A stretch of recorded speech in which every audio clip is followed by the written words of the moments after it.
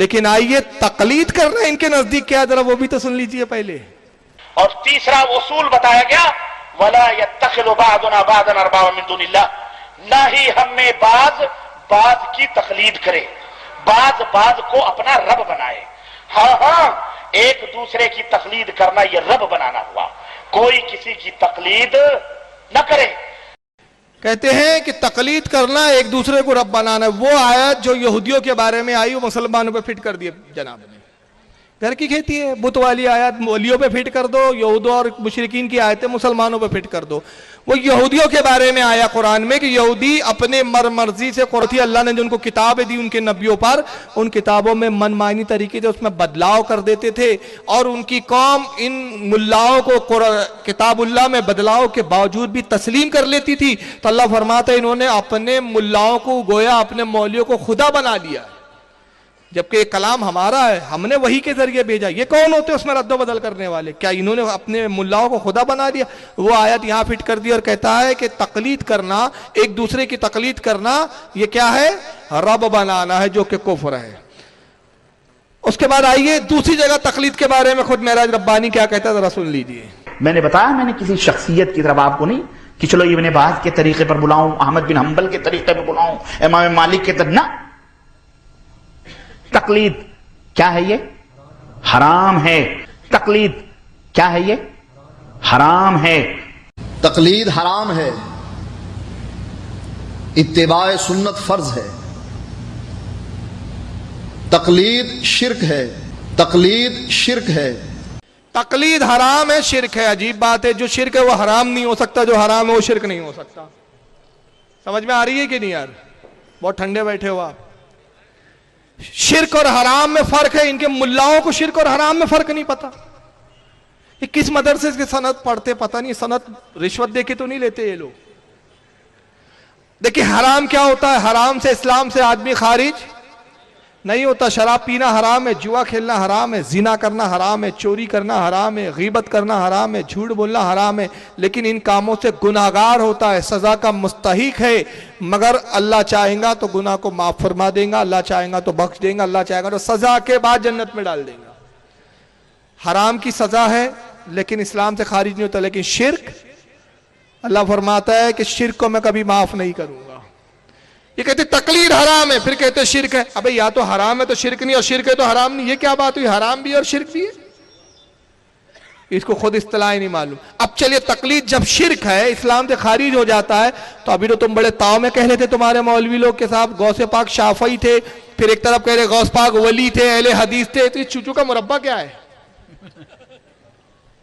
یہ کیا ہے؟ جیسا مطلب ویسا کب جو چاہے بنا لو. رفدین کا وقت آ گیا تو مقلد بنا دیا، دوسرے معاملات آ گئے تو اہل حدیث بنا دیا. تو معاملہ کیا ہے؟ آئیے غوث پاک کیا تھے؟ حنبلی تھے. سنیے یہ کتاب میں بنیاد الطالبین کا مقدمہ پیش کر رہا ہوں. صفحہ نمبر اس کا 26 ہے اور جلد نمبر 1 ہے. آپ کے بارے میں یعنی غوث پاک کے بارے میں اہل علم نے متفقہ طور پر یہ رائے ظاہر کی ہے کہ آپ فقہی مسائل میں حنبلی المسلک تھے. جیسا کہ حافظ ذہبی نے سیار اعلام النبالہ جلد 20 صفحہ 439 اور عبدالحی بن حماد حنبلی نے شجرات الذہب جلد 4 صفحہ 199 اور محمد بن شاکر قطبی نے فوات الوفیات جلد 2 صفحہ 295 میں اس کا تذکرہ کیا ہے. علاوہ ازیں خود شیخ کے درجہ اقتباسات سے بھی واضح ہوتا ہے کہ وہ فقہی مسائل میں امام احمد بن حنبل کے پیرو تھے. یہ حوالے کے ساتھ لکھا کہ اتنے سارے علماء نے لکھا غوث پاک حنبلی تھے، غوث پاک حنبلی تھے. اور خود معراج ربانی بھی اقرار کرتا ہے کہ غوث اعظم حنبلی تھے. سن لیجئے. حضرت شیخ عبد القادر جیلانی کے امام کون تھے؟ امام احمد بن حنبل رحمۃ اللہ علیہ. ان کی فقہ پر شیخ عبد القادر جیلانی عمل کرتے تھے. تو یہ ہے. لیکن بس آج الٹی گنگا بہائی جا رہی ہے ہر طرف. دیکھیے شیخ عبد القادر جیلانی رحمۃ اللہ علیہ کی بات میں کر رہا تھا، ان کا بھی یہی حال ہے کہ شیخ عبد القادر جیلانی ایک محدث تھے، فقیہ تھے. امام احمد بن حنبل، امام اہل السنہ والجماعہ، امام احمد بن حنبل ان کے مسلک کے اوپر چلنے والے، امام احمد بن حنبل ان کے مسلک کے اوپر چلنے والے اور دنیا میں امام احمد بن حنبل رحمۃ اللہ علیہ کا یہی یعنی ان کا جو مسلک ہے، بعض لوگ تانے بھی دیتے ہیں لیکن میں ان سے بتانا چاہتا ہوں کہ امام احمد بن حنبل رحمۃ اللہ علیہ کا وہ مسلک ہے جو الحمدللہ قرآن و سنت سے نہایت ہی قریب ہے، بلکہ پورے مسائل چند ایک کو چھوڑ کر کے قرآن و سنت سے مستفاد ہیں الحمدللہ۔ تو امام احمد بن حنبل رحمۃ اللہ علیہ کے طریقے پر، انہی کے مذہب پر حضرت شیخ عبد القادر جیلانی رحمۃ اللہ علیہ قائم و دائم تھے۔ لیکن آج ان کا معاملہ کیا ہے؟ آج یہ کوئی نہیں جانتا کہ امام شیخ عبد القادر جیلانی محدث تھے، شیخ عبد القادر حافظ الحدیث تھے، شیخ عبد القادر جیلانی کیا کہتے ہیں مدرس تھے۔ اب دیکھ رہے ہیں یہ حنبلی تھے، امام احمد ابن حنبل، اور ان کا مسلک کیسا تھا؟ امام احمد ابن حنبل کا چند ایک مسائل کو چھوڑ کے پورا قرآن و حدیث سے مستفاد ہے۔ جب قرآن و حدیث سے لگا ہوا ہے، قریب ہے، تو کیوں حنبلی نہیں ہو جاتا؟ پہ غیر مقلد بن کے کیوں بھٹک رہا ہے ادھر ادھر؟ واہ کیا بات! لیکن پاگل بن، جب تجھے معلوم ہو گیا کہ ان کا، تو حنبلی بن جا۔ لیکن نہیں، ہم تو اس کتے کی مانند ہیں جس کو اعلیٰ حضرت نے کہا اس غلامی کے جو سگ ہے وہ مارے نہیں جاتے، کیا بات ہے! میری گردن میں بھی ہے ڈور کا ڈورا تیرا۔ شعر سمجھے آپ؟ کارپوریشن والے نکلتے نا، اب شاید نہیں نکلتے، پہلے بندوق لے کے نکلتے تھے اس زمانے میں، جب کتے بہت زیادہ ہو جاتے تھے نا بستیوں میں، تو بچوں کو نہ کاٹ لے، لوگوں کو نہ کاٹ لے، تو کارپوریشن والے بورے لے کے نکلتے تھے اور دیکھتے تھے ہاں یہ کتا، اس کے گلے میں پٹا نہیں ہے، لاوارث کتا ہے، اٹھاؤ بورے میں ڈالو گولی مارو۔ اور جس کتے کے گلے میں پٹا دیکھ دیتے تھے وہ سمجھ لیتے رہے یہ کتے کا کوئی مالک ہے۔ تو اعلیٰ حضرت اسی مثال کو بیان کرتے تھے، اس نشانی کے جو سگ ہے، یعنی غوث اعظم ہم بھی تیرے در کے کتے ہیں مگر تیری غلامی کا پٹا ڈلا ہے تو ہم مارے نہیں جائیں گے، اس غلامی کے جو سگ ہے مارے نہیں جاتے، حشر تک رہے میری گردن میں دور کا ڈورا تیرا، قیامت تک میں تیری وجہ سے، تیرے اس پٹے کی وجہ سے مارا نہیں جاؤں گا، مگر یہ لاوارث کتے ہیں، یہاں بھی مارے جائیں گے وہاں بھی مارے جائیں گے۔ بے شک۔ تو یہ لاوارث کون ہوتا ہے؟ جس کے گلے میں کسی کی غلامی کا پٹا نہیں ہوتا۔ الحمدللہ ہم فقہ حنفی میں امام اعظم کے غلام ہیں اور طریقت میں غوث اعظم کے غلام ہیں، اور دین و مذہب کے اندر ہم رسول اللہ کے غلام ہیں۔ بے شک۔ ہم غلامیت کے قائل ہیں تو ہمارے آقا ہمیں بچا لیں گے، بے شک۔ اور جو غلامی کا اقرار نہیں کرتا لاوارث کتے کی طرح مارا جائیں گا، کہیں کوئی ہے ہی نہیں اس کا۔ تو بہرحال اب دیکھیے دوگلا، خود معراج ربانی کہتے آج الٹی گنگا بہ رہی ہے، الٹی گنگا تو آپ ہی باہر، ایک طرف کہتے اہل حدیث تھے، ایک طرف کہتے حنبلی تھے، آپ کا ایک مولوی بولتا ہے شافعی تھے، ایک بولتا ہے کہ صاحب حنبلی تھے، ایک بولتا ہے کہ نہیں غیر مقلد اہل حدیث تھے اس لیے حنبلی۔ تو پہلے اپنے گھر کا ہی جائزہ لے لو، اپنی کھچڑی کو صحیح کر لو، آپ یہ چوچو کا جو مربع بنا رکھا ہے اس کو پہلے درست کر لو، اس کے بعد پھر ہم سے بات کرو۔ اب آئیے غوث اعظم کی کتاب جس کا ہم ذکر بار بار کر رہے ہیں، غنیۃ الطالبین، یہ کتاب غوث اعظم کی ہے۔ اس تعلق سے پہلے سن لے 3 رائے۔ شیخ عبدالحق محدث دہلوی رحمۃ اللہ علیہ غنیۃ الطالبین جو غوث پاک کی بتائی جاتی ہے، یہ عربی نسخہ، یہ اردو ترجمے والا، اس کے بارے میں شیخ عبدالحق فرماتے ہیں کہ یہ غوث اعظم کی کتاب ہے لیکن اس میں الحاق ہوئے ہیں، اور حضرت علامہ امام ابن حجر الحیتمی المکی الشافعی رحمۃ اللہ تعالی علیہ فتاوی حدیثیہ میں فرماتے یہ غوث پاک کی کتاب ہی نہیں ہے، وہ سیدھا انکار کرتے ہیں۔ اور تیسرا طبقہ غیر مقلدین کا جو کہتا ہے یہ غوث پاک کی ہی کتاب ہے بغیر تحریف کے، صحیح ہے، یہ بے عینی ویسی کی ویسی ہے جو غوث پاک نے لکھی تھی۔ اب یہ لوگ مانتے چونکہ اس لیے اس کتاب کو ہم اس کی بنیاد پر بات کر رہے ہیں، چنانچہ غنیۃ الطالبین جو غیر مقلدین اہل حدیث نے چھاپی، اس کے مقدمے کے اندر اس کا صفحہ نمبر 19 ہے۔ غنیۃ الطالبین اس کتاب کا معروف نام تو یہی ہے، مگر اس کا اصل اور بذات خود شیخ کا تجویز کردہ نام یہ ہے الغنیۃ لطلبی طریق الحق۔ یہ کتاب نہ صرف یہ کہ شیخ کی سب سے معروف کتاب ہے بلکہ شیخ کے افکار و نظریات پر مشتمل ان کی مرکزی تعلیب بھی یہی ہے، یعنی کہتے ہیں ان کی بنیادی مین کتابوں میں ہے یہ غوث پاک کی غنیۃ الطالبین۔ دور حاضر میں بعض لوگوں نے اسے شیخ کی کتاب تسلیم کرنے سے انکار یا تردد کا اظہار بھی کیا ہے، لیکن اس سے مجال انکار نہیں۔ یہ رد کر رہے کہتے ہیں کہ جو لوگ غوث پاک کی کتاب نہیں مانتے وہ غلط کہتے ہیں، اس میں انکار کی مجال ہی نہیں ہے، غوث پاک کی ہی کتاب ہے، یہ شیخ کی ہی تصنیف ہے، جیسا کہ حاجی خلیفہ اپنی کتاب کشف الظنون میں رقم تراز ہے، اور کہتے گنیت طالبین شیخ عبد القادر جیلانی جو 561 ہجری میں فوت ہوئے، انہی کی کتاب ہے۔ حافظ ابن کثیر نے بھی اپنی تاریخ البدایہ جلد 12 صفحہ 252 میں، اور شیخ ابن تیمیہ نے اپنے فتاوی جلد 5 صفحہ 15 میں سے شیخ کی تصنیف تسلیم کیا ہے۔ یعنی میں انہی کے گھر سے پہلے شہادت بیان کی کہ ان کے نزدیک گنیت الطالبین غوث پاک کی ہے، یہی بات معراج ربانی بھی کہتا ہے، سن لے پہلے اس کو۔ شیخ عبد القادر جیلانی بیچارے، اللہ انہیں معاف کرے، ان کو تو نہ جانے کیا کیا لوگوں نے بنایا ہوا ہے، نہ جانے کیا کیا بنایا ہوا ہے۔ اچھا یہ عجیب جاہل ہے، شیخ عبد القادر کو لوگوں نے نہ جانے کیا کیا بنایا ہوا ہے، تو اللہ تعالیٰ غوث پاک کو معاف کرے، واہ۔ اور بیچارے، ابے نعوذ باللہ وہ بیچارے نہیں ہیں، وہ لوگوں کے چارہ احتاج ہے، بے شک لوگوں کے حاجت روا ہے۔ لیکن دیکھیں جملے کیسے ولیوں کی بارگاہ میں، اللہ ان کو معاف کرے بیچارے، وہ یہ بڑا دودھ کا دھلا ہوا آ گیا ہے یہ۔ شیخ عبد القادر جیلانی بیچارے، اللہ انہیں معاف کرے، ان کو تو نہ جانے کیا کیا لوگوں نے بنایا ہوا ہے، نہ جانے کیا کیا بنایا ہوا ہے، لیکن ہم نے غنیت الطالبین کے حوالے سے ان کو دیکھا ہے تو وہ ایک متبع سنت اور ایک حدیث کے جانکار ایک عالم تھے۔ ہم نے غنیت الطالبین کے حوالے سے ان کو دیکھا ہے تو وہ ایک متبع سنت اور ایک حدیث کے جانکار ایک عالم تھے۔ کہتے ہم نے غنیت الطالبین کے حوالے سے غوث پاک کو دیکھا ہے، لوگوں نے تو نہ جانے کیا کیا بنا دیا ان کو، لیکن ہم نے غنیت الطالبین کی کتاب کے حوالے سے دیکھا تو وہ متبع سنت نظر آئے، سنت کے پیکر نظر آئے، بہت بڑے عالم نظر آئے۔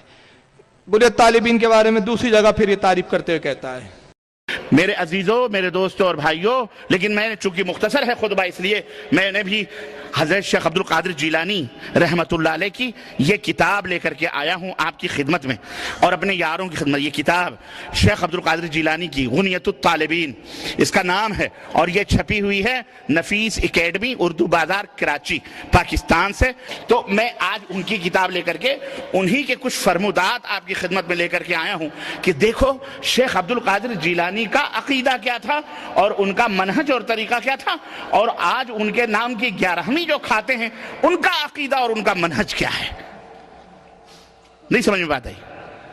بات سمجھ میں آگئی نا؟ ہاتھ کنگن گوارسی کیا ہے؟ شیخ عبد القادر جیلانی نہیں ہیں، لیکن ان کی کتاب الحمدللہ موجود ہے، اردو میں بھی ہے، عربی میں بھی ہے۔ اگر کسی کو یقین نہ آئے تو اپنے مولوی سے عربی میں ترجمہ کرا کے سن لے، دیکھ لے۔ یہ تو ہمارے باپ کا پریس تو نہیں ہے کہ ہم نے چھپایا ہو نفیس اکیڈمی۔ دیکھیں کتنا زور دے رہے ہیں، ہمارے باپ کا پریس نہیں ہم نے چھپایا، تو غوث پاک کی کتاب ہے تو ان کی کتاب پہ عمل کرو۔ چلو میں آج یہی لے کر آیا ہوں درس میں۔ دوسری جگہ بھی پھر انہوں نے غنیت الطالبین کی تعریف کی۔ میں حضرت شیخ عبد القادر جیلانی رحمت اللہ علیہ کی کتاب غنیت الطالبین کے حوالے سے بڑی مستند بات اور ان کی بڑی معتبر کتاب اور بڑی معتبر بات آپ حضرات کے حوالے کر رہا ہوں۔ مسلسل یہ دوسرا خطبہ اس موضوع سے متعلق ہے۔ دیکھیں غوث پاک کی کتاب غنیت الطالبین معتبر کتاب، معتبر حوالے اس کے۔ اب میں یہ دکھانے کا میرا مقصد کیا ہے کہ جب ان اہل حدیث کے نزدیک غوث پاک کی کتاب غنیت الطالبین معتبر ہے تو اس کی باتیں بھی معتبر ہوں گی کہ نہیں ہوں گی؟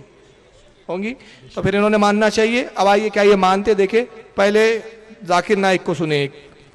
مزار کو پوجنا غلط ہے، حرام ہے۔ میں جانتا ہوں کہ کئی مسلمان انجانے میں علم کی کمزوری کی وجہ سے وہ مزار پہ جاتے ہیں، اور میرا یہ کہنا ہے کہ بہت سا کلچر جو ہے، یہ کلچر ہمارے زندگی میں آ جاتا ہے، اور ہمارے باپ دادا پہلے کہیں نہ کہیں ہندو تو ہوں گے، تو ہمارے باپ دادا جاتے تھے مندر، تو ابھی جا رہے ہیں لوگ مزار میں، آہستہ آہستہ تبدیلی آ رہی۔ مزار کو پوجنا غلط ہے، پوچھتے نہیں ہیں جناب، مزار کو چومتے ہیں۔ مزار کو پوجنا غلط ہے، میں جانتا ہوں لوگ کم علمی کی بنا پر مزار پر جاتے ہیں، یعنی جو قبروں پر جاتے ہیں وہ کون لوگ ہیں؟ کم علم ہے، جاہل ہے، اور پھر کہتے ہیں کہ پہلے ہمارے باپ دادا مندر جاتے تھے، اب آج کل مزار پہ جا رہے ہیں، یعنی عادت مندر والی قبر پر آ گئی ہے۔ لیکن غوث پاک کیا کہتے ہیں؟ معتبر کتاب ہے ان کے نزدیک تو غنیت الطالبین، وہی کتاب دیکھیں، اور غنیت الطالبین کا صفحہ نمبر 179 اور 128 جلد ایک کے میں 2 صفحے دکھا رہا ہوں الگ الگ جگہ کے۔ غوث اعظم کہتے ہیں ہمارا عقیدہ ہے، سبحان اللہ، ہمارا عقیدہ ہے کہ میت اپنے ظاہر کو پہچانتی ہے، یعنی قبر پر جاؤ تو جو میت ہے مردہ قبر سے باہر اپنے دیکھنے والے، اپنے زیارت کرنے والے کو دیکھتا ہے، پہچانتا ہے۔ سبحان اللہ، سبحان اللہ۔ بالخصوص جب وہ جمعے کے روز طلوع فجر سے لے کر طلوع شمس تک اس کے پاس آتے ہیں۔ یعنی جمعے کے دن جانا چاہیے، غوث پاک کہہ رہے ہیں. آگے لکھتے ہیں قبر کے سامنے اس طرح کھڑا ہو جیسے اسی کی زندگی میں اس کے سامنے کھڑا ہوتا تھا. ہاں ہاں سبحان اللہ. یہ کن کے بارے میں بول رہے ہیں؟ ولیوں کے بارے میں. جیسے ولیوں کے سامنے زندگی میں جیسے ادب سے کھڑے ہوتا تھا، ویسا نہیں مر گیا یار اب تو قبر ہے مٹی کا ڈھیر ہے چلو نا یار، نہیں، ویسا ہی ادب کریں. اور کہتے ہیں اس کا احترام جیسا اس کا احترام کرتا تھا. 11 مرتبہ سورہ اخلاص اور دوسری صورتیں پڑھ کر اس کا ثواب صاحب قبر کو بخشے. اس کا طریقہ یہ ہے کہ وہ اس طرح کہے اے اللہ اگر ان صورتوں کی تلاوت کے اجر کا میں مستحق بنا ہوں تو یہ ثواب اس قبر والے کو مل جائے. سبحان اللہ. یہی فاتحہ ہے، سنی یہی کرتے ہیں. سبحان اللہ. تو اب ایک طرف تو غوث پاک کی کنیت طالبین تو صرف رفدین کے لیے، باقی کون مانے گا؟ آئیے اب اسی دیکھتے جائیں کہ غوث پاک کا نام لیتے عقیدہ غوث پاک کا نہیں مانتے. معراج ربانی غوث کا انکار کرتا ہے. غوث ایک درجہ ہوتا ہے جو زمین و آسمان کے نظام کو سنبھالے ہوئے ہے. ہمارے نزدیک، حدیث کے نزدیک، اللہ کے رسول کے فرمان کے نزدیک معراج ربانی کی توہین کیسے کرتا ہے اس بارے میں ذرا سن لیجئے. یہ صوفی لوگ، صوفی جمدے صوفی کوفی، صوفی لیوفی، صوفی شیطان، صوفی برہمن، یہ صوفی شیطان جو ہوتے ہیں کہہ رہے مشائخ ہیں، یہ قطب الارشاد. اور سنیں ابدال کے ذریعے، ابدال ہر ملک کا ایک ابدال ہوتا ہے جو کھمبے کو پکڑے ہوئے دنیا کو اگر تھوڑا ہلائیں تو پورے دنیا ہلنے لگے. اللہ تعالیٰ چپ چاپ عرش پہ بیٹھا ہو، اس کو کوئی ضرورت نہیں، سب کچھ یہی کر رہے ہیں ابدال لوگ. تو یہ عقیدے پھیلائے جا رہے ہیں کیا کہ ابدال، اس کا کوئی تصور اسلام میں نہیں ہے. یہ سب برہمنوں سے آئی ہوئی چیزیں ہیں، یہودیوں نصرانیوں کی ہیں. لیکن یہ حضرت شیخ الحدیث کس ہمارے یہاں لوگ سنتے ہیں نا یہ قطب ہیں، یہ ابدال ہیں، یہ فلاں ہیں، یہ فلاں. لوگ سوچتے ہیں یہ کوئی درجہ ہے. یہ کوئی درجہ نہیں ہے، شیطانیت کا درجہ ہے. یہ کوئی درجہ نہیں ہے، شیطانیت کا درجہ ہے، اسلام کا درجہ نہیں ہے. ابدال زمین کو تھامے ہوئے ہیں، ذرا سا ہلائے زمین ہلیں گے. یہ سب یہود و نصارہ سے آئی ہوئی چیزیں ہیں، یہ یہودیوں کی بات ہے. اب ان کو سن لیجئے توصیف الرحمان صاحب کو بھی. یہ ہمارے ہاتھ میں ہے ملفوظات احمد رضا خان صاحب بریلوی. ان کے پاس صرف ایک ہی کتاب ہے اعلیٰ حضرت کی، جبکہ وہ بھی اعلیٰ حضرت کی کتاب نہیں ہے، وہ ہے الملفوظ. اسی کو اٹھاتے اسی پہ سے بات کرتے ہیں. فتاوی رضویہ کا بوجھ تو ان کا باپ بھی نہیں اٹھا سکتا. ایک کتاب الملفوظ، اور اس کا بھی جواب مکمل دے دیا جاتا ہے تو اس کا بھی جواب پھر ان کا دوبارہ نہیں آتا. سنیے الملفوظ سے اعلیٰ حضرت کی کتاب سے وہ ایک چیز بتا رہے ہیں. سنیے یہ ہمارے ہاتھ میں ہے ملفوظات احمد رضا خان صاحب بریلوی. اس کا صفحہ نمبر 106 ہے. 106 پر سوال کرتے ہیں. 105 پر غوث سنا ہے نا آپ نے، غوث اعظم مددگار جسے کہتے ہیں، ان کے ہاں اولیاء کے سٹیپ ہیں. کہتے ہیں حضرت کیا غوث ہر زمانے میں ہوتا ہے؟ ارشاد بغیر غوث کے زمین و آسمان قائم نہیں رہ سکتی. غوث زمین و آسمان کو قائم رکھتا ہے. اللہ کہتا ہے اس زمین و آسمان کو میں قائم رکھتا ہوں. یہ کہتے نہیں ہمارے پیر قائم رکھتے ہیں. پوچھو ذرا کیو چینل پہ آنے والوں سے کہ اس کو شرک نہ کہیں تو شرک کیا ہے. یہ عقیدہ رکھنا ہے کہ غوث زمین و آسمان کو قائم رکھتے، یہ عقیدہ شرک ہے. اعلیٰ حضرت فاضل بریلوی علیہ رحمت و رضوان کی کتاب سے ایک قول بتایا. اعلیٰ حضرت سے کسی نے سوال کیا ہے کہ حضور کیا غوث ہر زمانے میں ہوتا ہے، ہر دور میں ہوتا ہے؟ تو اعلیٰ حضرت نے مختصر سا ایک جواب دے دیا، کیونکہ پوچھنے والے کوئی عالم رہے ہوں گے. اگر اس کی طرح کوئی جاہل ہوتے تو یقیناً بہت سارے حوالے دیتے. پھر تو مختصر جواب دیا کہ ہاں غوث کے بغیر زمین و آسمان قائم نہیں رہ سکتے. تو اس پر ان کو بڑا تعجب ہوا کہ ارے اللہ کہہ رہا ہے زمین و آسمان کو میں قائم رکھتا ہوں، اور اعلیٰ حضرت کہتے ہیں کہ غوث رکھتا ہے. پوچھو کیوں ٹی وی پر آنے والے چینل پہ وہ سنی عالموں سے. اس کو بھی اگر شرک نہ کہا جائے تو پھر کس کو شرک کہا جائے؟ یعنی اگر آپ نے عقیدہ رکھا ہے کہ زمین و آسمان کا نظام غوث نے قائم کیا ہوا ہے، مشرک ہو گئے. مگر قرآن کیا کہتا ہے؟ پارہ نمبر 24 سورہ مومن آیت 7 میں اللہ ارشاد فرماتا ہے الذین یحملون العرش ومن حولہ یسبحون بحمد ربہم الی آخری. اللہ فرماتا ہے اور اللہ کے وہ فرشتے ہیں جو اس کا عرش اٹھائے ہوئے ہیں. اور ان کے عقیدے کے مطابق عرش پہ اللہ بیٹھے ہوئے ہیں، تو اللہ کے بوجھ کو بھی ان فرشتوں نے اٹھا لیا ہے. اللہ فرماتا ہے اور اللہ کے فرشتے ہیں جو اس کا عرش اٹھائے ہوئے ہیں اور جو اس کے ارد گرد ہے وہ اپنے رب کی تعریف کے ساتھ پاکی بولتے ہیں. تو اب زمین آسمان اگر غوث قائم رکھے تو مشرک ہو گئے آپ یہ عقیدے پہ. اور قرآن کہہ رہا ہے کہ اللہ کا عرش فرشتے اٹھائے اور تھامے ہوئے، تو اب شرک ہوا کہ نہیں ہوا؟ شرک ہو جانا چاہیے نا یہ بھی. تو اس کا مطلب فرشتے اللہ کی قدرت میں شامل مانتے ہو کہ آپ؟ معاذ اللہ، استغفر اللہ. ہم نہ ولی کو اللہ کی ذات میں شریک مانتے ہیں نہ فرشتوں کو. ہمارا عقیدہ یہ ہے کہ حقیقی زمین و آسمان، عرش، لوح، کرسی، ہر پوری کائنات کو سنبھالنے والا رب کی ذات ہے، مگر اس نے ان چیزوں کے لیے اسباب پیدا کیے ہیں. کچھ فرشتوں کو ڈیوٹی پہ لگایا، کچھ اولیاء اکرام ہے اس کے جو اس نظام کو دیکھ رہے ہیں. چنانچہ قرآن کے پارہ نمبر 30 سورہ نازیات آیت 5 میں اللہ خود ارشاد فرماتا ہے فَالْمُدَبِّرَاتِ امرا، اور قسم ان فرشتوں کی، اللہ فرماتا ہے قسم ان فرشتوں کی جو کاموں کی تدبیر کرتے ہیں، کائنات کے کاموں کو سنبھالے ہوئے، ان فرشتوں کی قسم. اب بہرحال چلیے، ابھی موضوع تو ہمارا غوث اعظم ہے نا. انہوں نے انکار کیا کہ غوث زمین و آسمان سخت نہیں کر سکتے. معراج ربانی کہا کہ ابدال وغیرہ کچھ نہیں ہوتے. لیکن آئیے سرکار غوث اعظم کیا فرماتے ہیں.